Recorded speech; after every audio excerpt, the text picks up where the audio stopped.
Friday nights meant freedom for most 19-year-olds. For me, they were just more hours to fill with video games and mindless TV shows. I slouched deeper into my desk chair, eyes fixed on the TV mounted on my bedroom wall. Some documentary about long-haul truckers droned on, the perfect background noise while I scrolled through my phone.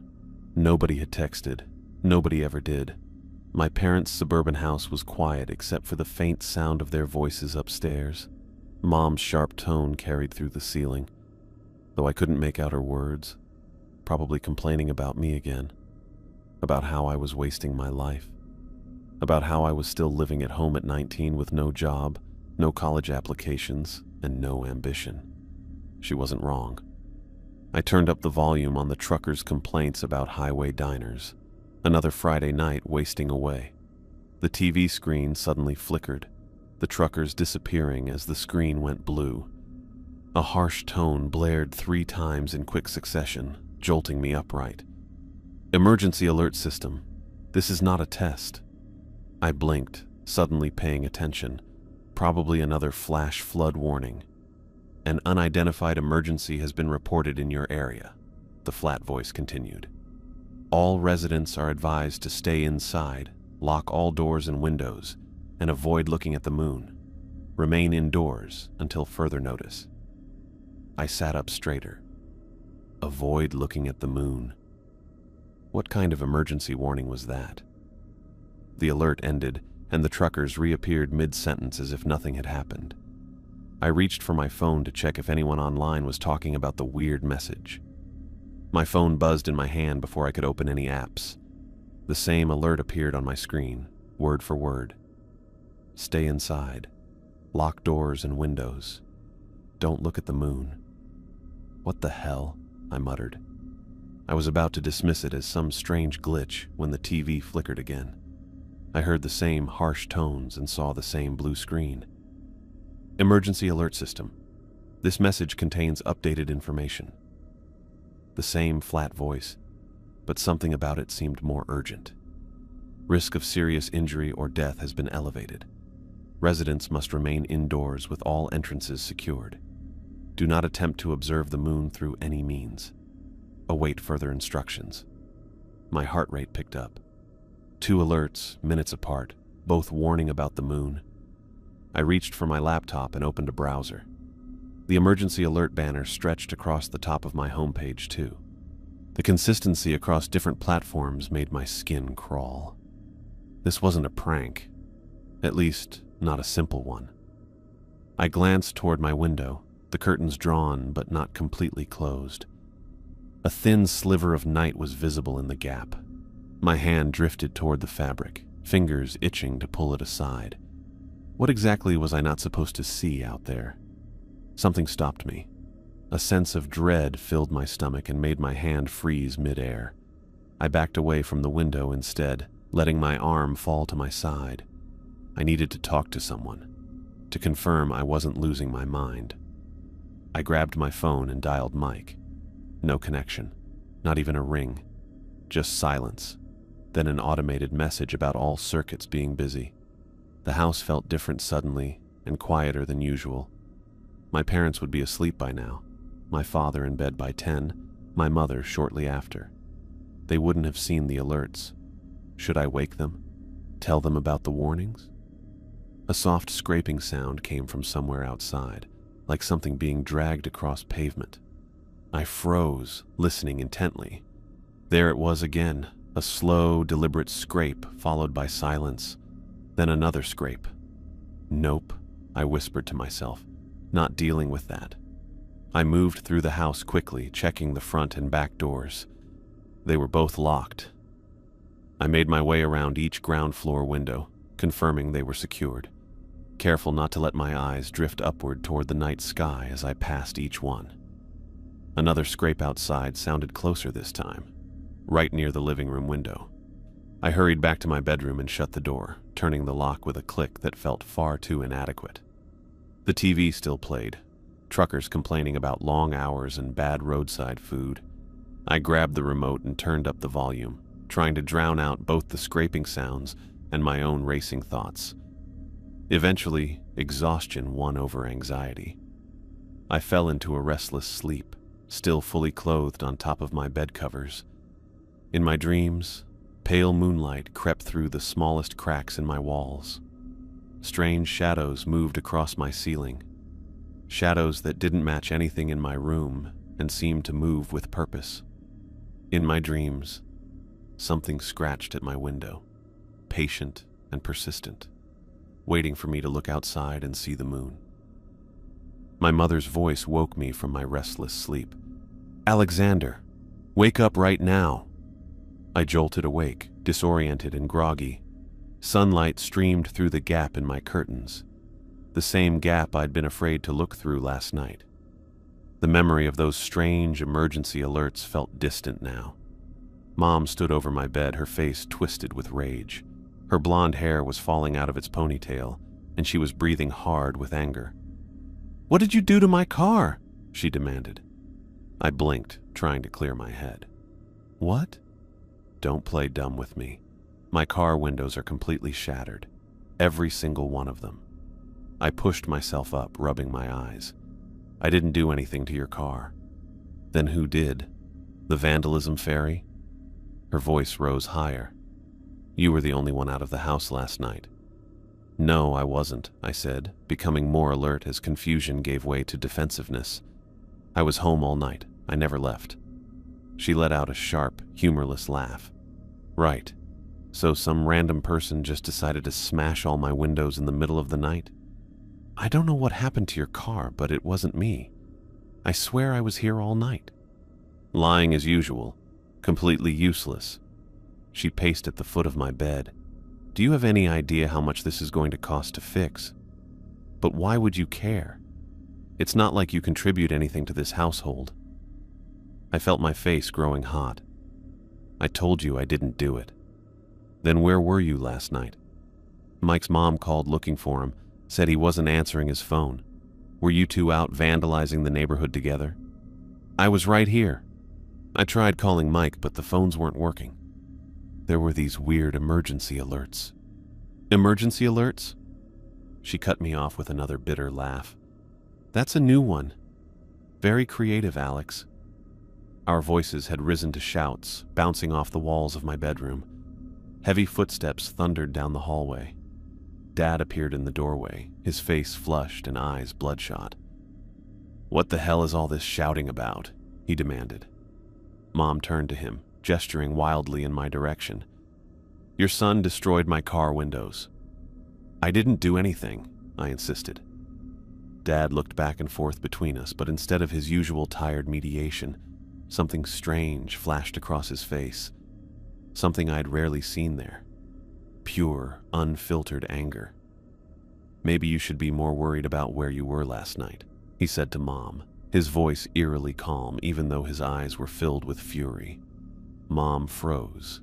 "What are you talking about?" "You know exactly what I'm talking about." Dad took a step into the room. "I know you've been seeing him." A heavy silence fell. Mom's face drained of color. "Robert, not now," she hissed, darting a glance at me. "Why not now? Why not in front of him?" Dad's voice rose. "He should know what kind of mother he has." I sat perfectly still on my bed, afraid to move, afraid to speak.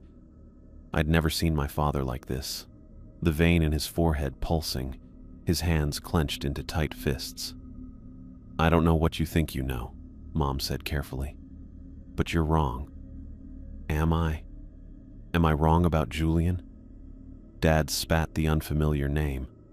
I recoiled at the raw hatred in his voice. Who was Julian? I'd never heard the name before. Mom's eyes widened.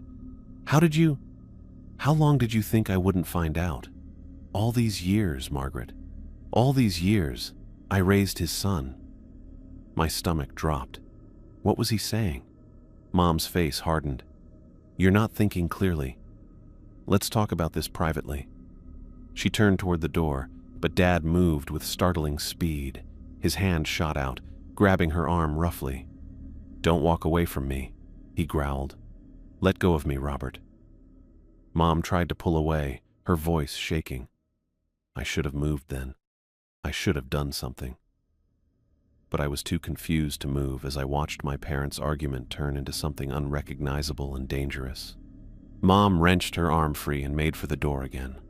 Dad's eyes darted around my room, landing on an empty wine bottle on my desk, left over from one of my lonely evening drinking sessions. He grabbed it by the neck. I said, "Don't walk away." Everything seemed to slow down. I saw the bottle arc through the air. I saw it connect with the back of Mom's head. I heard the sickening crack, saw her stumble forward, saw the surprise in her eyes as she turned. Blood trickled down her forehead. "Robert." He hit her again. And again. I couldn't move, couldn't speak, couldn't breathe. This wasn't happening. This couldn't be happening. Not my dad, not my emotionally distant but ultimately harmless father. Mom collapsed to the floor. Dad continued to strike her, blood spattering across my walls, my floor, my bed sheets. When he finally stopped, she lay motionless, a dark pool spreading around her head. The wine bottle, neck broken and jagged, dropped from his hand. He turned toward me, and I didn't recognize the eyes that stared back. They were cold, distant, and almost black in the morning light. "You're not even mine," he said, his voice flat and strange. "You were never mine. You're his son, his bastard." My lungs finally remembered how to work, and I gasped for air. "Dad, please, don't call me that," he shouted. "I'm not your father. That cult leader, that monster, he's your father." He lunged toward me, hands outstretched aggressively. My body finally started moving again. Pure survival instinct took over. I yanked open my nightstand drawer, my fingers closing around the handle of the pocket knife I kept there. Dad's weight crashed into me, pushing me back against the headboard. His hands found my throat, squeezing. Spots danced in my vision. Without conscious thought, I brought the knife up and plunged it into his chest. A look of shock crossed his face. His grip loosened. I pushed the knife in deeper, twisting it the way I'd seen in movies. Dad's mouth opened and closed, but no sound came out. He slumped forward, then rolled to the side, off of me, off the bed. His body hit the floor with a thud. His eyes, wide and staring, slowly emptied of everything that had made him my father. I sat there, knife still clutched in my shaking hand, blood coating my fingers. The room was utterly silent except for my ragged breathing. The morning sunlight continued to stream through the window, incongruously bright and cheerful. Between the bodies of my parents, I tried to make sense of what had just happened, but my mind couldn't process it, couldn't find a framework to fit this horror into. Shock numbed my limbs as panic raced through my thoughts. What had happened to my father? What had he meant about me not being his? Who was Julian? And what was I going to do now? Blood dripped from my fingers onto the bed sheets. I couldn't look away from Dad's empty eyes staring up at the ceiling. My brain kept replaying his final words. "You're not even mine.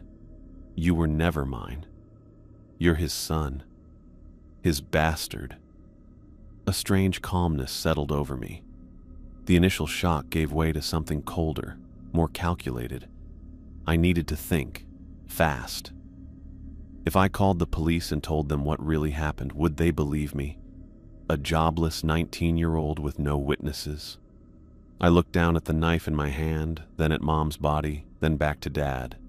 The truth would sound insane. My father, out of nowhere, accused my mother of cheating with someone named Julian, claimed I wasn't his biological son, then murdered her in front of me before trying to kill me too. I wiped the sweat from my forehead with my sleeve. My hands had stopped shaking. I knew what I had to do. The knife still had my fingerprints all over it. I wiped it clean on my shirt, then carefully wrapped Dad's lifeless fingers around the handle. I positioned his body next to Mom's, adjusting his arm so it looked like he'd fallen beside her after stabbing himself.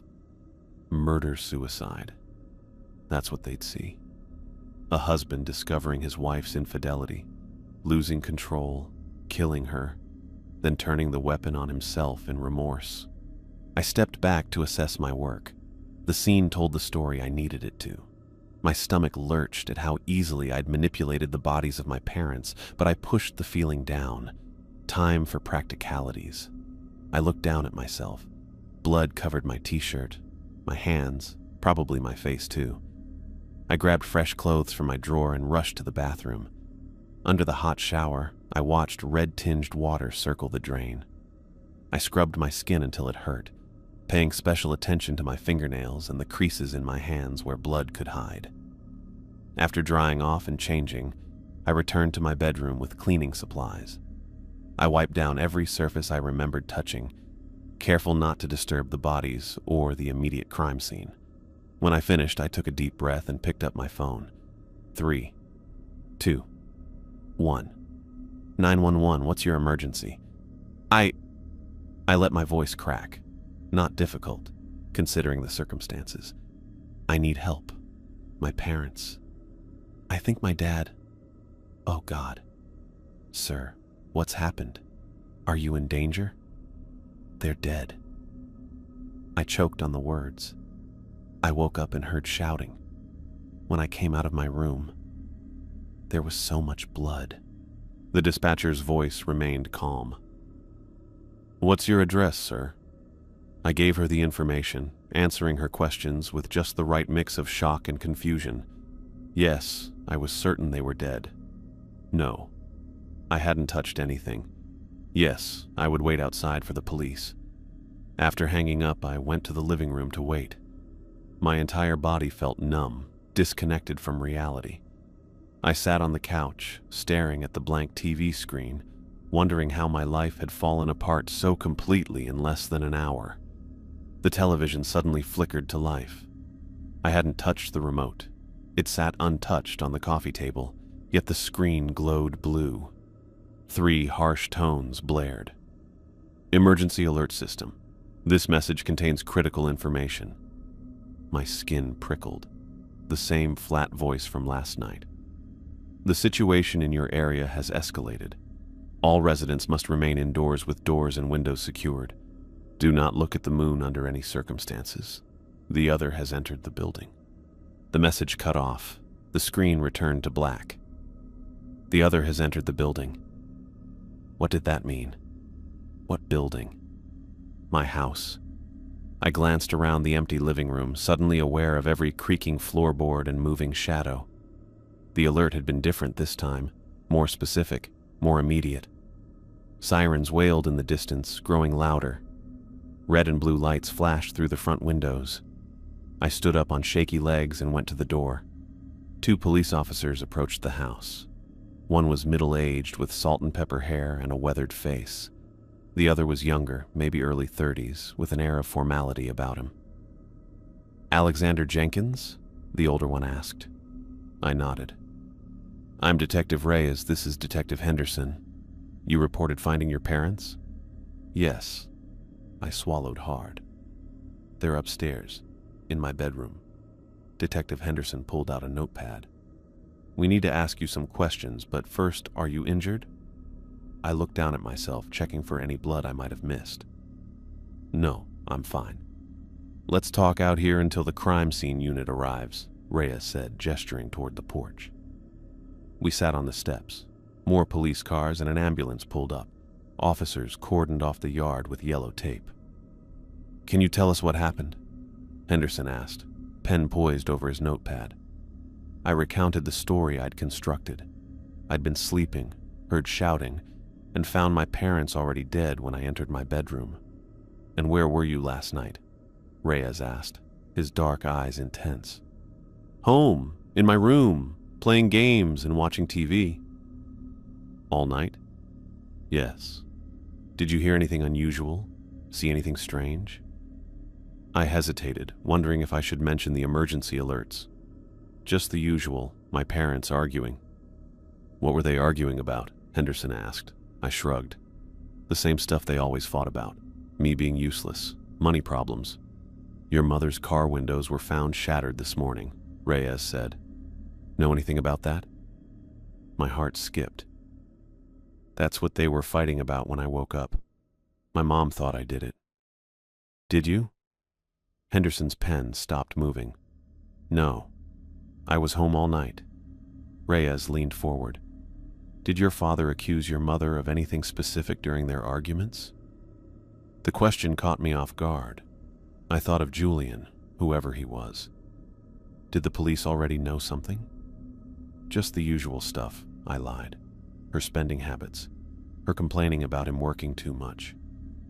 Reyes and Henderson exchanged a glance. Alexander, Reyes said carefully, we found some concerning materials in your father's study. Research about a local group. Did he ever mention his investigations to you? I blinked. Investigations? No. What group? Reyes waved the question away. We'll discuss that later. Right now, we need to establish your whereabouts and activities. The questioning continued for hours. They separated us, moving me to a police car while they processed the house. They asked about my relationship with my parents, my friends, my activities. The same questions repeated slightly differently, looking for inconsistencies. I stuck to my story. I noticed Henderson writing down odd notes when I mentioned my mother accusing me of destroying her car. Something about my answers troubled them, but they couldn't pinpoint what. Finally, as evening approached, Reyes came to the police car where I'd been waiting. We've processed the primary scene, he said. Preliminary evidence supports your statement about a violent altercation between your parents. Relief washed over me. So, what happens now? Do you have family you can stay with? Friends? I shook my head. No family nearby. I could call my friend Mike, I guess. You're legally an adult, so you can stay here if you prefer, Reyes said. Though many find it difficult to remain in the house after such events. I'll stay, I said. The thought of explaining what happened to anyone else was exhausting. Reyes nodded, then seemed to hesitate. One more question, Alexander. The night before last, did you look at the moon? No, I said, fighting to keep my voice steady. Why? Reyes studied my face, just covering all potential factors. Here's my card. Call if you remember anything else. After they finally left, I locked the door and leaned against it, exhausted. The house felt impossibly empty. Crime scene tape still blocked off the stairway leading to my bedroom. I'd have to sleep on the couch. I went to the bathroom downstairs to splash water on my face. In the mirror, something looked different. My eyes seemed darker, the pupils slightly larger than normal. My expression didn't quite match how I felt inside. My reflection appeared calmer, almost satisfied. I blinked, and my reflection blinked. My expression turned puzzled, and so did my reflections. But something still felt off, like looking at a photograph where someone had subtly edited my features. Too exhausted to think about it further, I collapsed on the couch. As I drifted toward sleep, I tried to recall exactly what the detectives had asked me. Oddly, parts of our conversation had already grown fuzzy. I remembered them asking about my parents' relationship, about last night, about whether I'd looked at the moon, but other parts were completely blank. What had Reyes said about my father's research? What materials had they found? I knew we'd discussed it, but I couldn't remember the details anymore. I pressed my palms against my eyes. Had the shock affected my memory, or was something else happening to me? Either way, I was alone now. Alone with whatever secrets my father had been keeping. Alone with whatever was happening to this town. Alone with whatever had entered the building. The house was silent and empty. I spent that first night on the couch, staring at the ceiling while police tape fluttered at the top of the stairs. Sleep came in brief, startling bursts, only to be broken by nightmares of my father's eyes, cold and empty as they'd been in those final moments. Morning brought no relief. Sunlight filtered through the blinds, illuminating dust particles that drifted through the air. I made coffee I couldn't taste and turned on the TV for noise. Unprecedented spike in domestic disturbances across Lakeside, a reporter was saying. Police are struggling to respond to all calls. I turned up the volume. Last night alone, emergency services received over 40 reports of violent altercations, nearly triple the usual rate. Officials have no explanation for the sudden increase but urge residents to remain calm. The camera cut to Lakeside's police chief. "We're investigating all incidents thoroughly," he said. "At this time, we believe this may be a case of mass suggestion or hysteria triggered by recent events. There is no physical or environmental cause for concern." Mass hysteria. The phrase repeated in my mind as I switched channels. Every local station carried similar stories. A convenience store clerk attacking customers. A high school teacher found wandering naked through a park. 3 separate car accidents where drivers claimed to have seen something in the road that wasn't there. Each report ended with the same reassurance. Authorities were handling the situation. There was no cause for alarm. Everything was under control. By the second morning after my parents' deaths, I couldn't stand the house anymore. The place was too quiet, with only occasional creaking that made me jump. I hadn't ventured upstairs. Couldn't face that room, even though crime scene cleaners had come and gone. I needed answers more than I needed to hide. The emergency alerts, my father's final words about my real father, whatever research Detective Reyes had mentioned finding, it all had to connect somehow. Around noon, I showered and put on clean clothes. My reflection still troubled me. Something about my eyes seemed different, the pupils slightly larger than normal. I blamed it on stress and lack of sleep.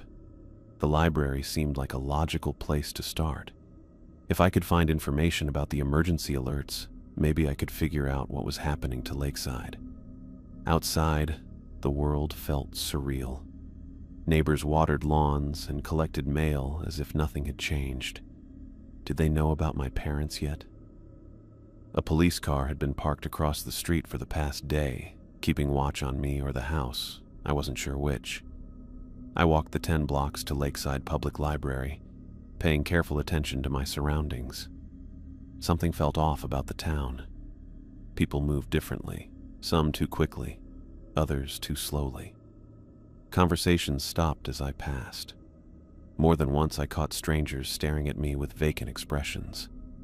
The library's cool interior provided instant relief from both the summer heat and the strange atmosphere outside.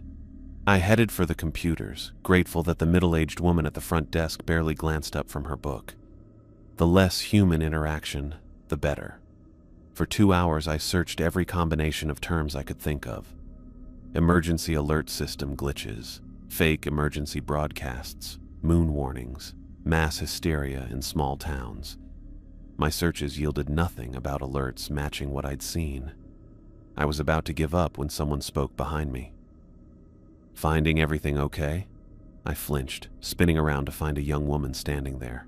She looked about 24 or 25 with auburn hair pulled back in a practical braid and intelligent green eyes. Her name tag read, Eliza, reference librarian. "Just doing some research," I said, quickly closing my browser tabs. She glanced at the computer screen before I could hide it completely. "Emergency alert systems?" "Yeah, just curious about how they work." Eliza tilted her head slightly. "You received one, didn't you? About the moon. What did you say?" She looked around carefully before lowering her voice. 2 nights ago. An emergency alert telling you to stay inside and not look at the moon." I stared at her. "You got it too?" "On my TV and phone. 3 separate alerts, each more urgent than the last." She hesitated. "My grandfather received them too. We've been trying to figure out what happened." "I thought I was losing my mind," I admitted. "You're not." Her eyes darted around the library before returning to me. "Look, I get off work in an hour. If you're serious about researching this, I might be able to help." "I'm serious. Meet me back here at 4. I'll show you something." Before I could ask more questions, she walked away, stopping to help an elderly man find a book. I watched her for a moment, noticing a slight tremor in her hands as she reached for a volume on a high shelf. I killed the remaining hour wandering the stacks, too restless to sit still. My mind raced with possibilities. Someone else had seen the alerts. I wasn't crazy after all. At precisely 4 o'clock, Eliza approached me in the local history section. "Follow me," she said, leading me toward a door marked "Staff Only."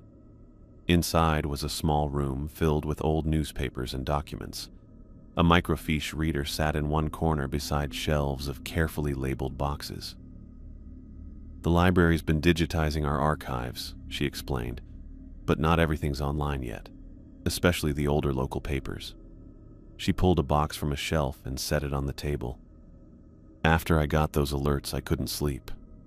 I came in early the next day and started digging through our records, looking for anything unusual related to the moon. "Did you find something?" "More than something." She laid out several copied newspaper pages. "Look at these dates." I examined the papers. They were from the Lakeside Chronicle, spanning decades.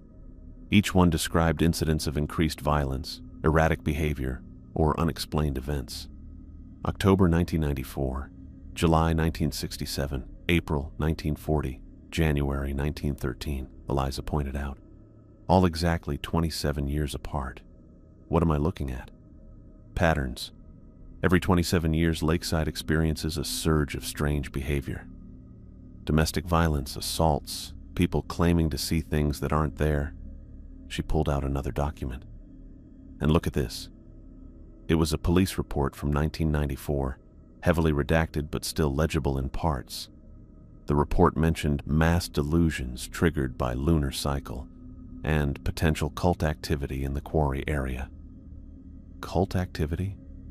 That's what caught my attention. Eliza pushed her braid back over her shoulder. My grandfather was a professor of anthropology before he retired. He specialized in fringe belief systems, cults, esoteric religions, that sort of thing. When I showed him these patterns, he recognized them immediately. Recognized what? The lunar cycle connection. She lowered her voice further. He thinks something happens during specific moon phases that affects people's minds. He's been researching it for years, but no one would take him seriously. I thought of Detective Reyes asking if I'd looked at the moon. What about the emergency alerts? Who sent them? That's what we can't figure out. They weren't official. No emergency services have any record of them being sent. A strange feeling crept up my spine. Eliza, did you look at the moon that night? She went very still. Yes, just for a moment before the second alert came. And since then, have you felt different? Her green eyes met mine. I've been having blackouts, short ones. I'll be doing something, and suddenly I'm somewhere else with no memory of how I got there. She held up her hands, which were visibly shaking now. And the thoughts I've been having. What thoughts? Violent ones. It's like something else is in my head, pushing me to do things I'd never do. She wrapped her arms around herself. Yesterday I found myself holding a knife in the break room with no memory of getting it. I was just standing there, staring at my coworker's back. Jesus. I ran a hand through my hair. What the hell is happening? My grandfather thinks he knows. He wants to meet you. She checked her watch. He doesn't drive anymore. I need to pick him up from his appointment. Would you be willing to come with me? Every instinct told me to go home, lock the doors, and hide. But the thought of returning to that empty house, with more questions than answers, was unbearable. Yeah, I'll come. During the drive to her grandfather's medical appointment, Eliza told me more about herself. She'd moved back to Lakeside 2 years ago to help care for her grandfather after he'd suffered a minor stroke. She'd always been close to him, sharing his fascination with folklore and anthropology. What about you? She asked as we waited in the parking lot of a medical building. You mentioned you'd seen the alerts, but you didn't look at the moon. No, something stopped me. I hesitated. My parents died the next morning. Her fingers tightened on the steering wheel. I'm so sorry. Was it connected to whatever's happening? Before I could answer, an elderly man emerged from the building. Despite his age and the cane he leaned on, Professor Mills possessed a vitality that commanded attention. His wild white hair stuck out in all directions, and his bright blue eyes behind thick glasses missed nothing as he approached the car. "Eliza, my dear," he said, settling into the back seat. "And you must be the young man my granddaughter mentioned." "This is Alex," Eliza confirmed. "Alex, my grandfather, Professor Walter Mills." "Did you bring the copies?" Mills asked immediately, bypassing pleasantries. Eliza patted her bag. "Everything we found in the archives." "Excellent. Let's head home then. Much to discuss, very little time." Professor Mills lived in a small house on the outskirts of town, surrounded by overgrown gardens and tall hedges that shielded it from the road. Inside, books covered every available surface, stacked on tables, crammed into bookshelves, piled on the floor in precarious towers. Papers filled with handwritten notes were pinned to the walls, connected by colored strings that created a web of information too complex for me to decipher. Mills led us to his study, clearing stacks of books from chairs to make space for us to sit. "Now then," he said, settling behind his cluttered desk. "Eliza tells me you experienced the alerts, but didn't look at the moon. Very fortunate. Very fortunate indeed. Professor Mills, what exactly is happening?" I asked. He leaned forward, eyes gleaming with the excitement of a man finally able to share his life's work. "What do you know about astronomical cycles, young man? The path of the moon, its phases and alignments?" "Not much.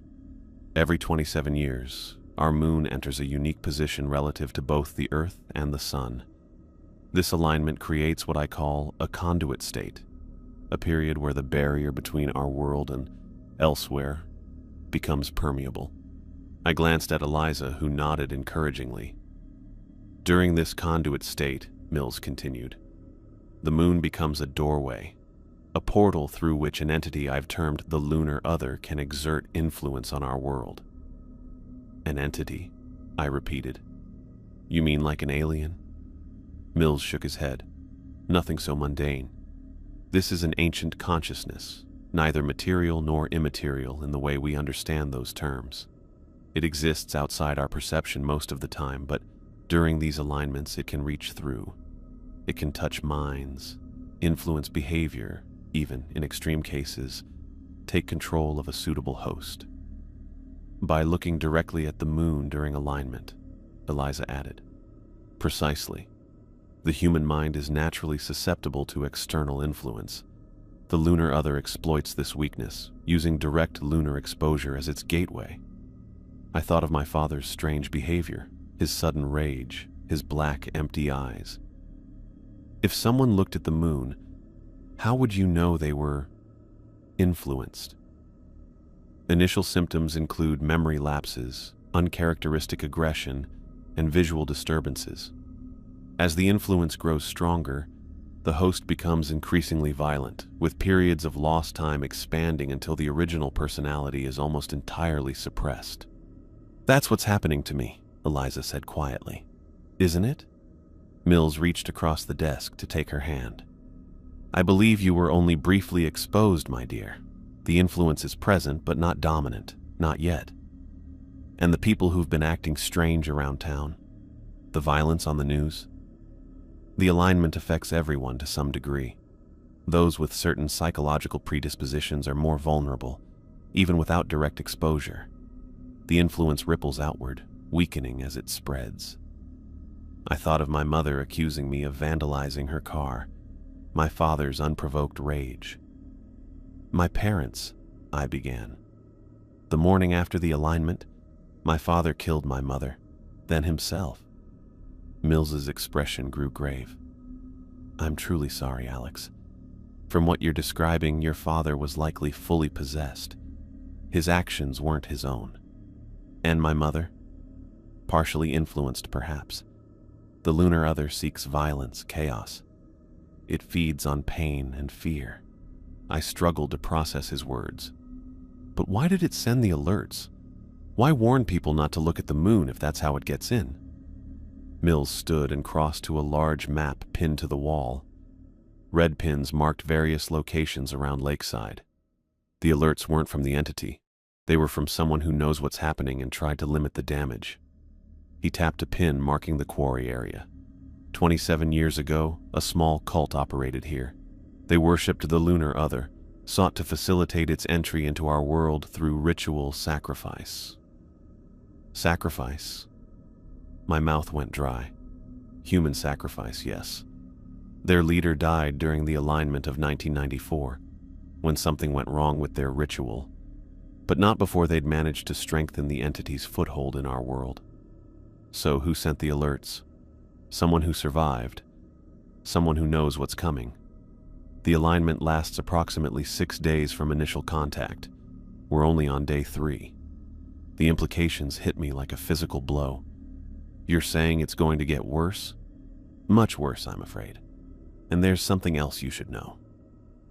Mills returned to his desk, picking up a journal filled with his handwriting. The lunar other can transfer between hosts.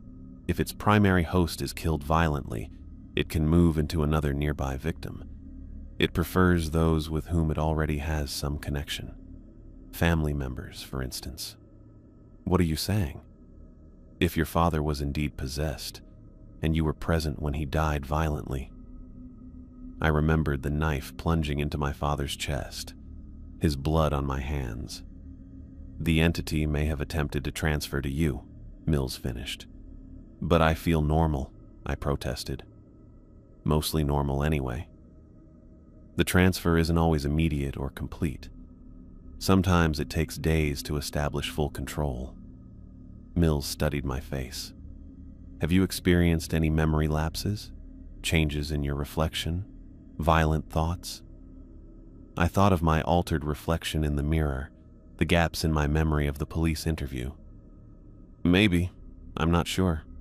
Mills nodded gravely. We need to learn more.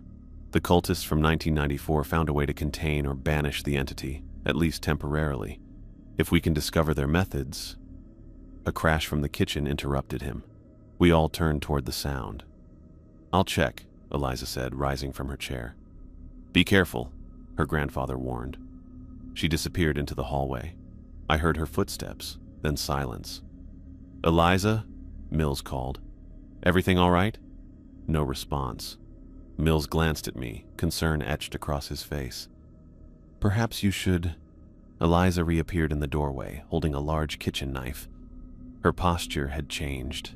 She stood straighter, her movements unnaturally fluid as she stepped into the room. Her green eyes had darkened.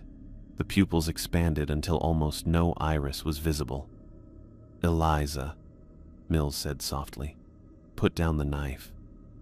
Eliza isn't here right now, she replied, her voice oddly flat. She turned those black eyes toward me. But it knows you, Alexander Jenkins. It's been waiting for you. Eliza, fight it, Mills urged. You can resist its influence. She tilted her head at an uncomfortable angle, studying me with those vacant eyes. It sees the connection. It knows what's growing inside you. What connection? What are you talking about? A strange smile spread across her face. Blood calls to blood, father to son. Before either of us could react, she blinked rapidly. The knife clattered to the floor as she staggered backward, pressing her palms against her temples. What happened? She gasped, her voice normal again. Grandfather? Alex? Mills rushed to her side, guiding her to a chair. It's all right, my dear. Just breathe. She looked at the knife on the floor, then up at me with horror. Did I? You didn't hurt anyone, I assured her. But I think we need to get you somewhere safe. It took nearly an hour to calm Eliza down. Mills gave her some medication that he said would help keep the entity at bay temporarily. Something about inhibiting certain brain functions that the lunar other exploited for control. It won't last long, he warned as we prepared to leave. And it's not a solution, just a stopgap. I should get her home, I said. Let her rest. Mills handed me a small stack of his notes. Take these. Study them, and be careful. Both of you are vulnerable now. the entity will try to assert control again. I helped Eliza to her car, sliding behind the wheel since she was too shaken to drive. As we pulled away from Mills's house, I noticed her staring intently at me. "What?" I asked. "What did I say to you when it took over?" I hesitated. "Nothing important." "Don't lie to me, Alex. I need to know." I sighed. "You said something about blood calling to blood, father to son, and that it's been waiting for me." She absorbed this in silence. "Mills is right, you know. If your father was possessed and you killed him, I didn't have a choice," I said defensively. "He was trying to kill me. I'm not blaming you. I'm just saying, be careful. Watch for the signs, blackouts, violent impulses, changes in reflection."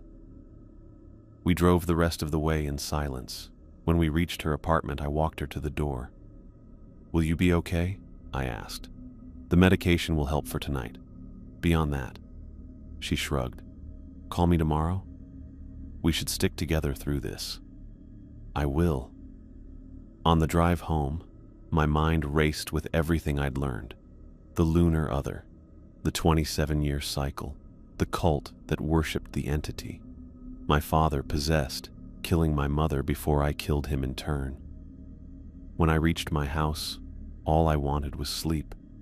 But as I entered, something drew me toward my father's study, a room I'd always been forbidden to enter as a child.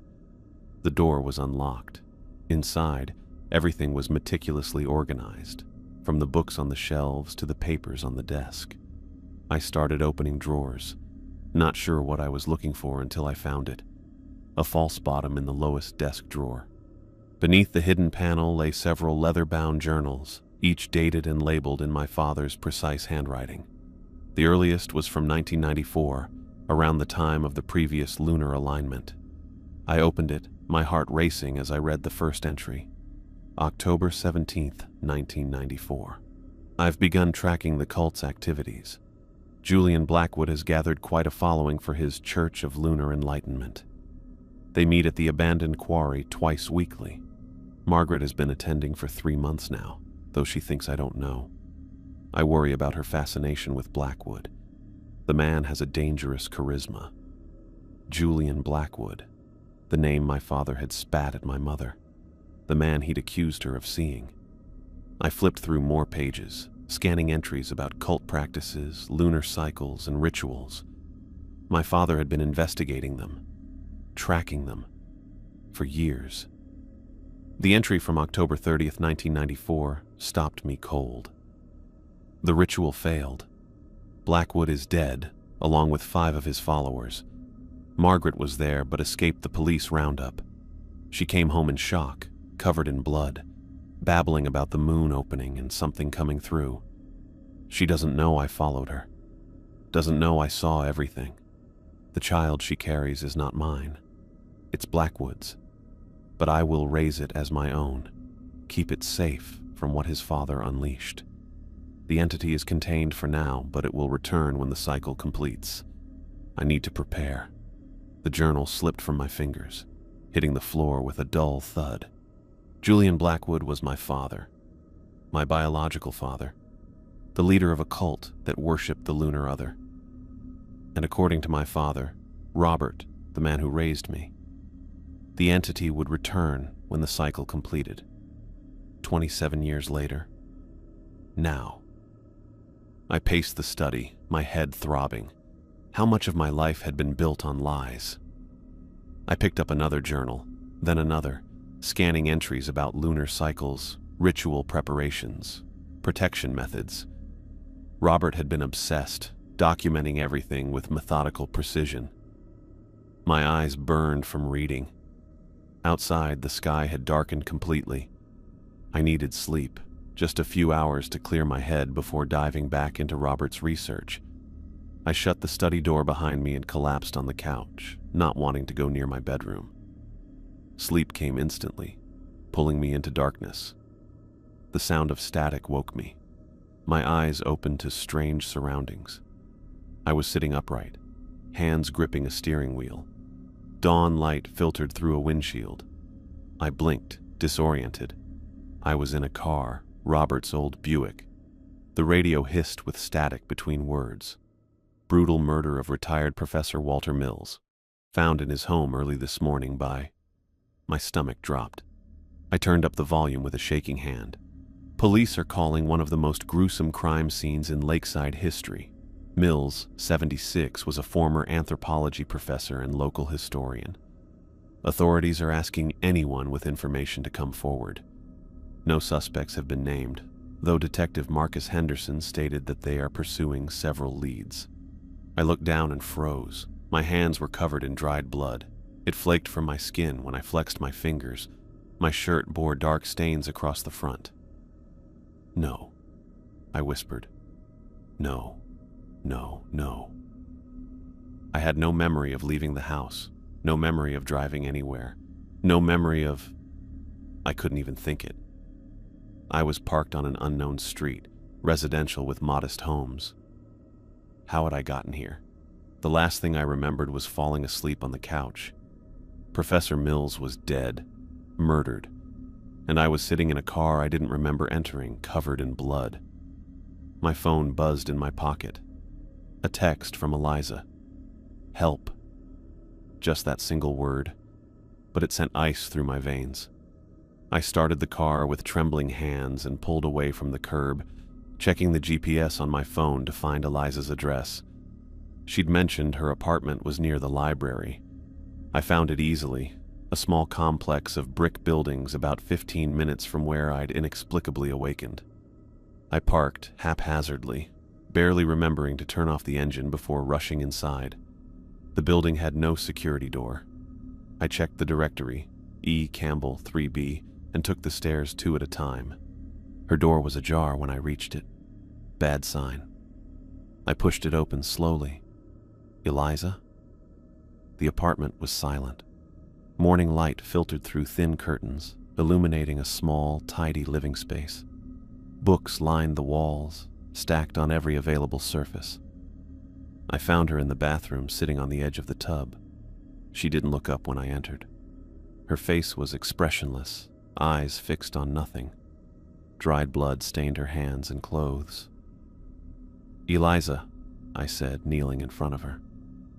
"Eliza, can you hear me?" She didn't respond. Her breathing was shallow, her skin pale. I waved a hand in front of her face. Nothing. "Eliza, please, talk to me." Her lips parted slightly. "He's gone," she whispered. "Professor Mills, your grandfather." A single tear tracked down her cheek. I watched it happen. I watched my hands do it, but I couldn't stop them. Horror washed over me. The entity had possessed her completely. "We were just talking," she continued, voice barely audible. "He was showing me one of his journals. Then everything went dark. When I could see again, he was..." She stopped, shoulders shaking. I took her cold hands in mine. "It wasn't you. It was the lunar other. My hands. My body." Her empty eyes moved slightly, focusing on me for the first time. "You have blood on you too." I looked down at my stained clothes. I woke up in my father's car. I don't remember anything after falling asleep on my couch. Understanding dawned in her eyes. "It's jumping between us." "What?" "The entity. It possessed me, used me to kill my grandfather, then somehow transferred to you while you were vulnerable in sleep." She gripped my hands tightly. "What did you do last night? Where did you go?" "I don't know. I just woke up in the car, heard about Mills on the radio. It's getting stronger," she whispered. "It can control us completely now." The implications hit me like a physical blow. I hadn't just lost time, I'd lost myself. The entity had taken my body for a joyride, and I had no idea what I'd done. The blood on my clothes could be from Mills, or it could be from someone else entirely. "We need to find a way to stop it," I said. "Your grandfather's research, gone. The entity made me burn his notes before..." She swallowed hard. "Before it killed him." I helped Eliza to her feet. "We need to get you cleaned up. Then we're going to my house." My father, Robert, he kept detailed journals about all of this, about the cult, the lunar cycle, everything. There might be something there that can help us. She nodded weakly. I found her clean clothes while she showered. Every few minutes I called through the door to make sure she was still responsive. The last thing we needed was for the entity to take control again while she had access to razor blades. When she emerged, her skin scrubbed pink and her hair dripping, she looked marginally more alert. "We should go," she said. "I can't stay here." We drove back to my house in tense silence. I kept glancing at Eliza, watching for any sign that she was slipping away again. She stared out the window, hands clenched tightly in her lap. "My grandfather said the influence grows stronger as the lunar alignment progresses," she said finally. "This is only the 4th day. How long does it last?" 6 days total. Tonight is the peak, when the alignment is perfect." I gripped the steering wheel tighter. "So we have until tonight to figure something out." Back at my house, I led Eliza to Robert's study. The journals were still scattered across the desk where I'd left them. "Start with these," I said, handing her the earliest volumes. "I'll work through the later ones. Look for anything about stopping the entity, banishing it, containing it, anything that might help." For hours, we read in silence, occasionally sharing passages that seemed relevant. Robert's journals were a goldmine of information about the cult, though much of it was speculation rather than confirmed fact. "Listen to this," Eliza said around midday. "The cult's inner circle believes the entity must be invited through a willing sacrifice during the peak of alignment. The vessel, the person who opens themselves to possession, typically doesn't survive the experience." "Vessel," I repeated. "That's what Julian Blackwood was trying to be? A vessel for this thing?" "It sounds like it. And according to this, the ritual failed. Your father, Robert, wrote that something went wrong, that the entity was contained but not banished completely." I flipped forward in my own journal, scanning entries from later years. Here's something from 2003. Almost a decade since containment, and already I feel the stirrings of its return. Not in full force yet. The cycle must complete. But dreams have begun again. Margaret doesn't notice, but the boy shows signs. Sleep disturbances, strange drawings. Blood calls to blood. I must prepare him, though he cannot know. Eliza looked up. "Prepare you? How?" I shook my head. He never prepared me for anything. He barely spoke to me most of my life. We continued reading, the pieces slowly fitting together. Robert had spent years researching methods to permanently banish the entity. He'd collected occult texts, interviewed former cult members, even traveled to consult with experts in esoteric knowledge. Late in the afternoon, as shadows stretched across the room, I found what we needed. "Eliza," I said, my voice trembling with exhaustion and hope. "I think I found it." She moved to read over my shoulder. The entry was dated just 3 months ago. "The banishment ritual requires specific components: a circle of salt for containment, iron nails at the cardinal points, the ceremonial dagger used in the original ritual, and most importantly, willingness. The entity cannot be forced out. It must be rejected from within. The vessel must choose to expel it, even at great personal cost. The ritual must be performed at the peak of the lunar alignment, when the entity is at its strongest, but also at its most vulnerable. I've prepared everything. Hidden the ritual components beneath the basement floorboards, directly under the old support beam. When the time comes, Alexander will need these tools. I pray he never has to use them." "Tonight," Eliza whispered. "We have to do this tonight." "If we can find the ritual components," I said, "and if we can figure out exactly how to perform it." We searched the remaining journals frantically, finding scattered references to the ritual but no complete instructions. As the sun began to set, casting an orange glow through the windows, We headed to the basement with flashlights. The basement was unfinished, with concrete floors and exposed beams. Our flashlights lit up the basement floor. There, Eliza pointed. That one looks older than the others.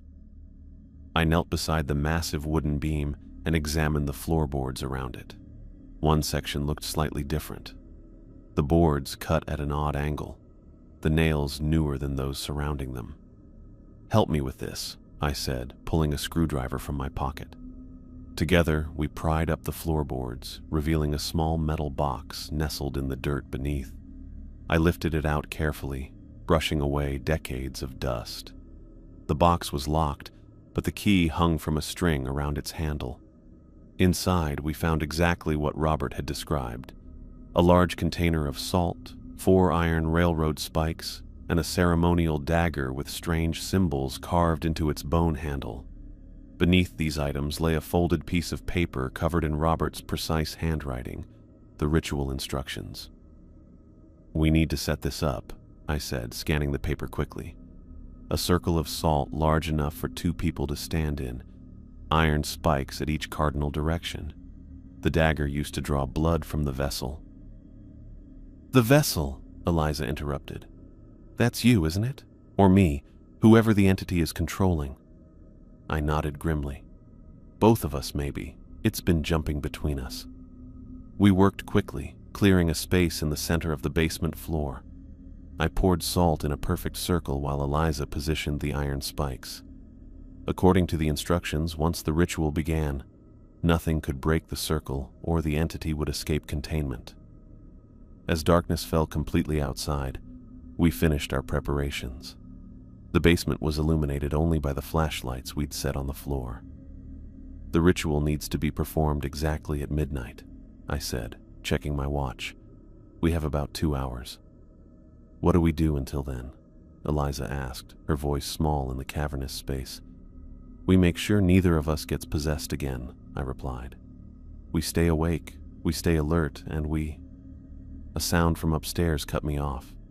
Footsteps, heavy and deliberate, moving across the floor above us. Eliza's eyes widened. "Someone's in the house." I grabbed the ceremonial dagger, its weight unfamiliar in my hand. "Stay behind me." We waited, hardly breathing, as the footsteps moved toward the basement door. The door creaked open. More footsteps on the stairs. A beam of light swept across the basement, momentarily blinding us. When it lowered, I saw Detective Reyes standing at the bottom of the stairs, gun in one hand, flashlight in the other. "Alexander," he said calmly, as if finding me in a darkened basement with occult implements was perfectly normal. "Ms. Campbell." "Detective," I responded, still holding the dagger defensively. "How did you get in?" "Your front door was unlocked." He holstered his gun but kept the flashlight trained on us. "I've been looking for you both." "Why?" Eliza asked. "Because Professor Mills is dead and you two were the last people seen with him." Reyes stepped closer, examining our ritual preparations with knowing eyes. "But I think you already know that." "We didn't kill him," I said quickly. "It was the lunar other," Reyes finished. "I know." I stared at him. "You know? I've been tracking it for 19 years. He gestured to our salt circle. "You're preparing the banishment ritual. Good. That means you found your father's journals." "How do you know about any of this?" I demanded. Reyes sighed, suddenly looking every one of his 50-plus years. "Because I was there the night your biological father died, Alexander. I was a young patrol officer then, called to the quarry on reports of a disturbance. By the time I arrived, Julian Blackwood and 5 of his followers were dead. Your mother was hysterical, covered in blood, but unharmed. She was also 7 months pregnant with you." I felt like the floor had dropped out from under me. "You knew my mother. You knew Blackwood." "I knew of him. He'd been on our radar for months. Charismatic cult leader, gathering followers for his Church of Lunar Enlightenment. No one took the cult seriously until that night." Reyes moved closer, inspecting our preparations. "You've set the circle correctly." "That's good." "Detective, Eliza said carefully. If you know about the entity, why haven't you done anything about it? Why let it continue for all these years? What would you have me do? Tell my superiors that an ancient lunar entity possesses people during astronomical alignments? File reports about cult rituals and psychic influence? He shook his head. I did what I could, kept watch, protected those I could, including you, Alexander. Me? How? By keeping an eye on you from a distance, making sure you were safe. When your father, Robert, contacted me a few months ago with his concerns about the coming alignment, I promised to look out for you if anything happened to him. Robert contacted you? Reyes nodded. He knew more than anyone about what happened 19 years ago. He'd been tracking the cult for months before the ritual. He was obsessed with understanding what happened to your mother, to Blackwood. Why didn't he ever tell me any of this? I asked, anger rising despite the circumstances. He thought he was protecting you.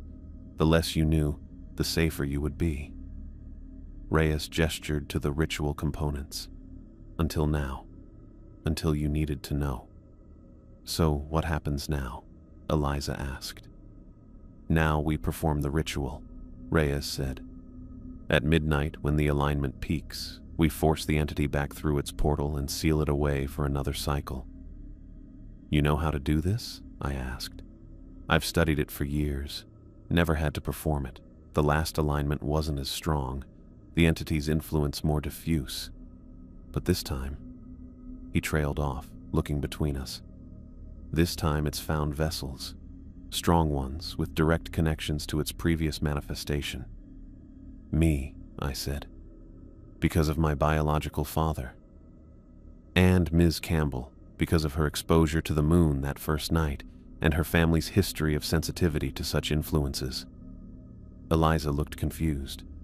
My family's history? Your grandfather wasn't just studying cults out of academic interest, Ms. Campbell. The Mills family has encountered the entity before, several generations ago. Before Eliza could respond, a sharp pain lanced through my head. I gasped, dropping to one knee, the ceremonial dagger clattering to the floor beside me. Alex? Eliza knelt beside me. What's wrong? My head, I managed. It's another stab of pain, worse than the first. Behind my eyes, something stirred, a presence, cold and ancient, unfurling like smoke. In my mind, I heard laughter. It's trying to take control, I gasped. The entity, it's in my head. Reyes moved swiftly, grabbing the salt container. Into the circle, both of you. Now. I stumbled forward, Eliza supporting my weight. We crossed into the salt circle as another wave of pain crashed over me. It was like ice spreading through my skull, freezing my thoughts, numbing my will. Fight it, Alexander, Reyes urged, checking his watch. We still have 40 minutes until midnight. You need to hold on until then. I gritted my teeth, concentrating on staying present, staying myself. The presence receded slightly, but I could feel it lurking, waiting for my resistance to falter. Detective, Eliza said suddenly. Someone's on the stairs. We all turned toward the staircase. For a moment, there was nothing. Then, slowly, a figure emerged from the shadows. Eliza stood in the doorway, her body unnaturally still, head tilted at an odd angle. But wait. Eliza was beside me in the circle. I looked back and forth between them, unable to process what I was seeing. Then the Eliza in the doorway smiled, revealing teeth that seemed too sharp, too numerous. Her eyes were entirely black, reflecting nothing. Eliza? I whispered to the woman beside me. She clutched my arm, trembling. That's not me. That's not me. The thing that looked like Eliza moved forward with a fluid grace that no human could achieve, each step too precise, too measured. Her head remained tilted, that terrible smile fixed in place. Blood calls to blood, she said, in a voice that was Eliza's but somehow ancient and multi-layered. Father to son. Reyes raised his gun. That's far enough. The entity wearing Eliza's face laughed, a sound like glass breaking. Detective Reyes, always watching, always too late. How is this possible? The real Eliza whispered beside me. How can it look like me when I'm right here? It's not really you, Reyes said, eyes never leaving the doppelganger. It's a manifestation. The entity gathering enough power to take physical form, using your image because of its connection to you. The pain in my head intensified again.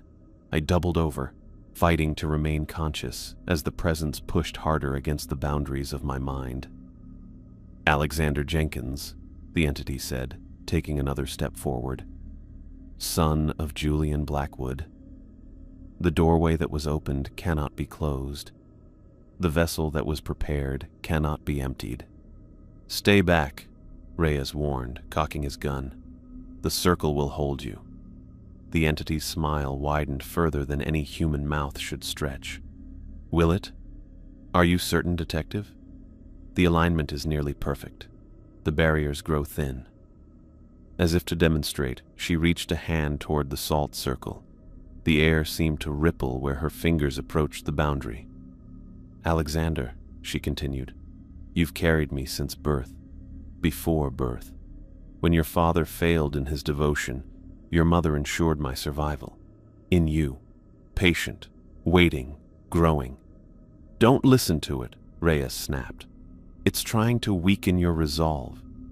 But the entity's words resonated with something deep inside me, a truth I'd always somehow known but never acknowledged. That sense of otherness that had followed me my entire life. The feeling that some part of me was waiting, watching, biding its time. The entity wearing Eliza's face took another step forward, now just inches from the salt circle. Tonight, the waiting ends. Tonight, the door opens fully. Tonight, I claim what has always been mine. The entity hovered at the edge of the salt circle, that inhuman smile stretching wider than any mouth should.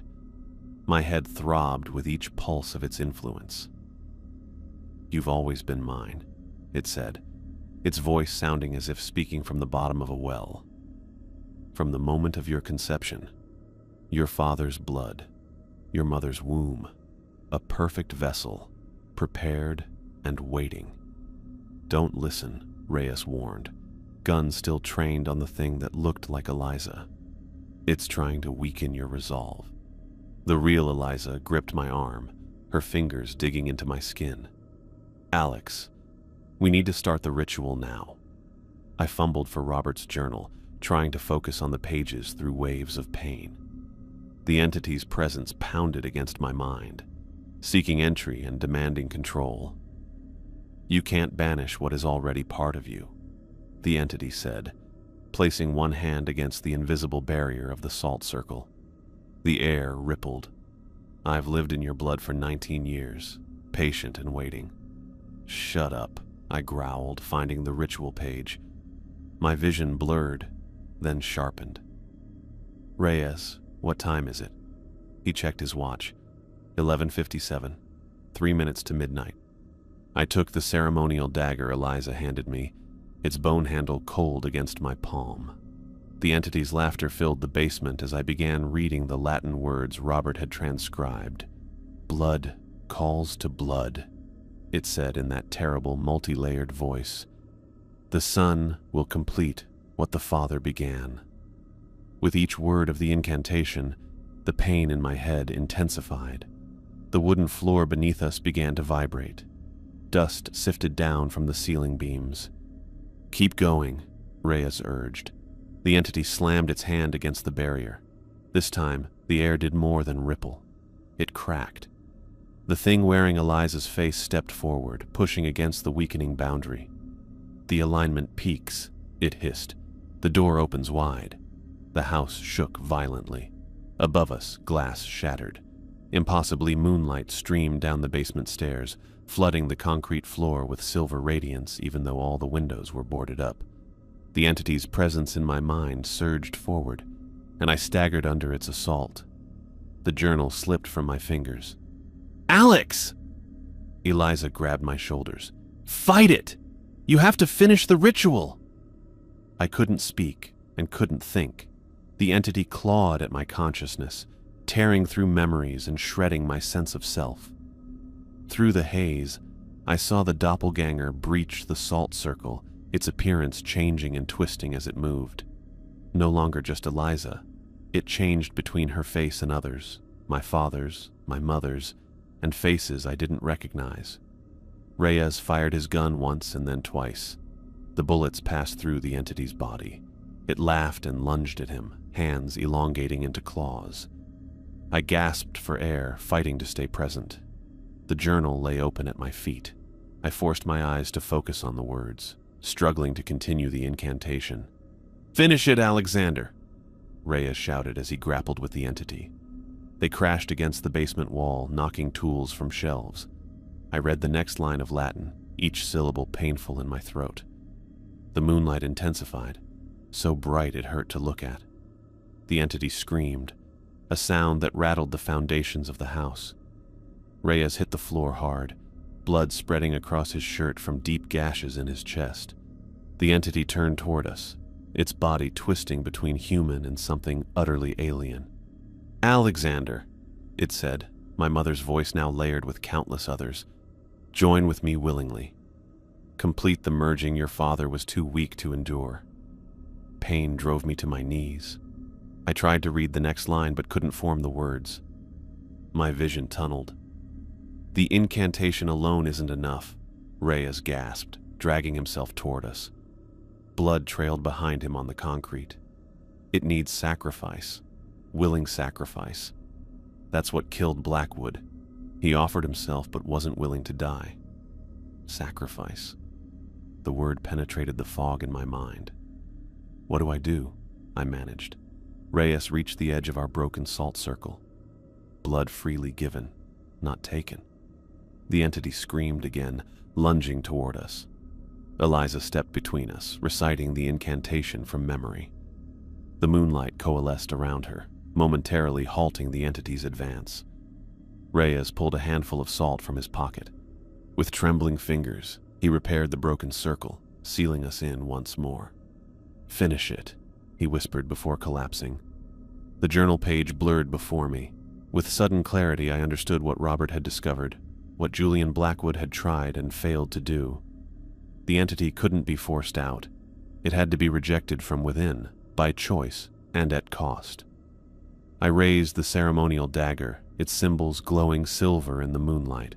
Without hesitation, I slashed it across my palm, deep enough that blood welled immediately. "Blood of the vessel," I said, the Latin words coming naturally now. "Freely given, not by force, but by choice."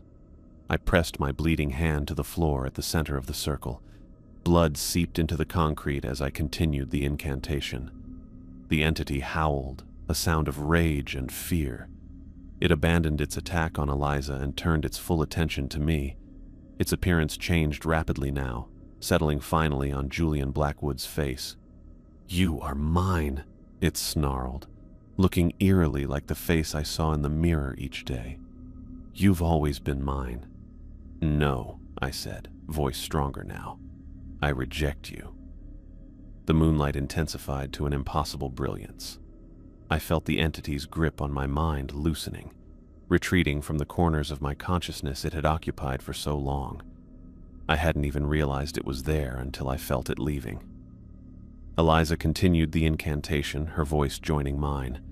The entity moved between us, drawn by the ritual, trapped by the circle Reyes had completed with his dying strength. The pain in my head exploded into white-hot agony. I heard screaming and realized it was my own voice.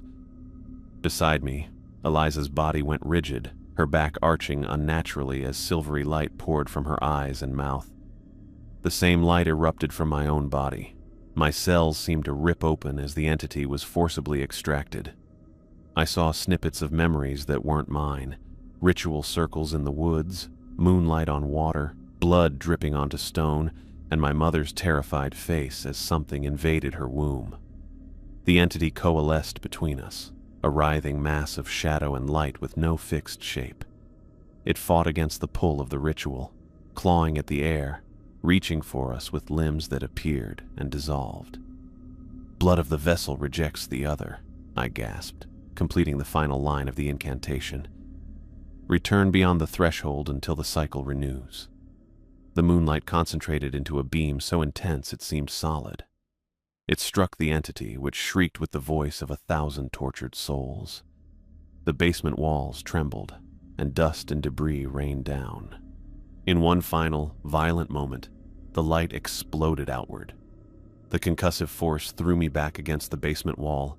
My head struck concrete, and darkness claimed me.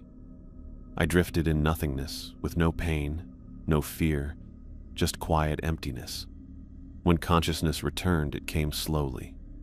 First came sensation, cold concrete against my cheek. Then came sound, water dripping somewhere nearby. Finally came sight, dim gray light filtering through broken windows. I pushed myself up on shaking arms. Dawn had broken. The basement was in ruins, shelves collapsed, tools scattered across the floor. The salt circle was obliterated, its white grains mixed with dust and debris. Eliza lay a few feet away, unconscious but breathing. Her face was peaceful, the tension and fear finally gone. "Eliza," I croaked, my voice raw. I crawled to her side, checking for injuries. Besides some bruises and a small cut on her forehead, she seemed unharmed. "Alex?" Her eyes fluttered open, clear green again. No darkness, no expanded pupils. "Is it over?" "I think so." We both turned at the same moment to where Reyes lay. He hadn't moved. His eyes stared upward, empty and fixed. Blood had pooled beneath him, now dried to a dark brown stain on the concrete. "He saved us," Eliza whispered. I nodded, unable to speak. Detective Reyes had kept his promise to Robert. He'd protected me, guided us through the ritual, sacrificed himself to complete the circle when it mattered most. We sat in silence for a long moment, processing what had happened. The entity was gone. I could feel its absence. For the first time in my life, I felt fully and completely myself. A static burst from upstairs broke the silence, an emergency broadcast playing on the TV I'd never turned on. We climbed the stairs slowly, supporting each other, and made our way to the living room. On the screen, a somber news anchor was speaking. Authorities report that incidents of violence have dramatically decreased overnight. The CDC has classified the events of the past 4 days as a case of mass psychogenic illness triggered by environmental factors. Citizens are advised that the danger has passed, but to remain vigilant for lingering symptoms. Eliza switched it off. "They'll never know the truth." "Would you believe it if you hadn't lived through it?" I asked. She shook her head. "What do we do about Detective Reyes?" The question hung between us. We couldn't call the police. How would we explain any of this? Reyes deserved better than to be part of some sanitized official story that erased the truth of his sacrifice. "We bury him," I said finally. "Somewhere quiet. Somewhere with dignity." It took us most of the day to dig a grave deep in the woods behind my house. We wrapped Reyes in clean sheets and lowered him carefully into the earth. Eliza gathered wildflowers while I fashioned a simple marker from stones. We said no words. When we returned to the house, exhausted and mud-stained, I found Robert's journal and read through the final entries again. All his research, his preparation, his protection, it had worked. He'd given me the tools I needed when the time came.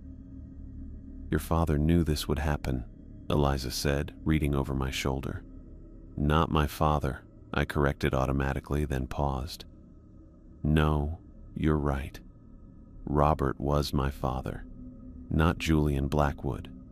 Robert raised me, protected me, prepared for this moment even when I thought he didn't care." Eliza touched my shoulder gently. "What happens now?" I turned to the final page of the journal, where Robert had written his last entry just weeks before his death. "The cycle will complete. The entity will be banished, but not forever. In 27 years, the alignment will return. The influence will grow again. Someone must be ready." Someone must remember. Someone must prepare. Now we get ready, I said, closing the journal. We have 27 years. The morning light streamed through the windows, warm and golden and ordinary. After days of supernatural darkness, the normalcy felt almost strange. But I knew better now. I understood what existed beneath the surface of everyday life. And when it returned, I would be ready.